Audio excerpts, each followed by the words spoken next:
Në fund të vitit 2024, vlera e depozitave të siguruara që përfitojnë nga skema e sigurimit të depozitave arritën në 1.59 trilion lek, duke përfaqësuar 94.5% të totalit të depozitave, krahasuar me një vit më parë.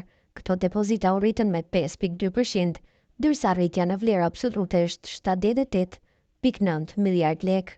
Ndërkohë, shifrat e Agjencisë së Sigurimit të Depozitave tregojnë edhe ndarjen e depozitave sipas vlerës së tyre, në 100 lek, nga 100 lek deri në 2.5 milion lek, si dhe mbi 2.5 milion lek pra mbi mbulimin e agjensive.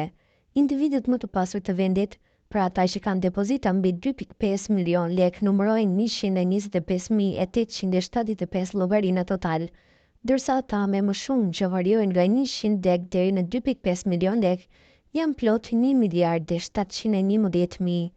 Në total, janë rreth 2.78 milion depozita.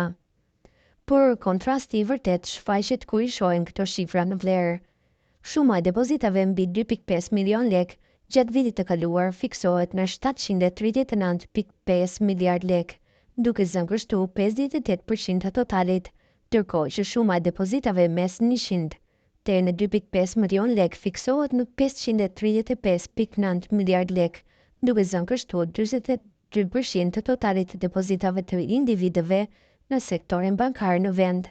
Në fundin e vitit 2024, depozitat me shumë deri në 2.5 milion lek shënuan një rritje vjetore prej 5.2%, ndërkohë depozitat me shumë mbi nivelin e mbullimit, krahasuar me fundin e vitit 2023, janë rritur në vlerë absolute me rreth 41 milion lek ose 5.9%, duke ndikuar në rritjen vjetore prej 5.6% të depozitave të siguruara të individëve.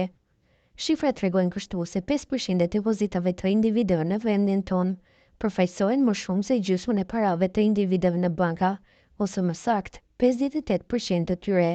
Skana Intel ka bërë një analizë ndryshe për të parë më qartë për masat e pabarazzisë, rreth 125.875 llogari bankare që përfaqësojnë 5% më të pasur të shqiptarëve, sotroj gjithsej 739.5 miliard lek, që ka përkthehet në një mesatare prej 5.87 milion lekësh për llogari.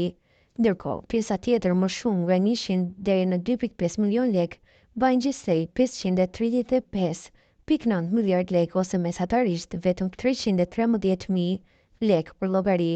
Kjo do të thotë se çdo individ nga 5% që i pasur ka mesatarisht 18 herë më shumë para në bankë se sa do tjerët.